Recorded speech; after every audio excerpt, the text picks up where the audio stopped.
आम्हाला जायचं होतं बाहेर, पण त्याआधी म्हटलं मस्त असा गरम-गरम चहा पिऊन जाऊयात आणि आज मी एकटी नव्हते, तर हे पण होते माझ्यासोबत चहा प्यायला. मग काय मस्त-मस्त गरम-गरम चहा केला, तो पिऊन घेतला आणि बाहेर कशाला जायचं होतं माहिती आहे? तीही पाणीपुरी खायला. तर पाणीपुरी खाऊन आलो येताना काही गोष्टी घेऊन आले.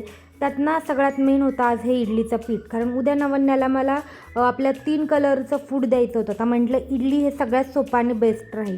तर सगळं सामान जिथल्या तिथं ठेवलं, किचन क्लीन केलं आणि किचन क्लीन केल्याशिवाय काही मला झोप येत नाही. किचन एवढं घाण नव्हतं, पण तरीही मी एकदा छान असं क्लीन करून घेतलं आणि असं स्वच्छ किचन असले ना झोपही छान येते आणि सकाळी फ्रेश वाटतं.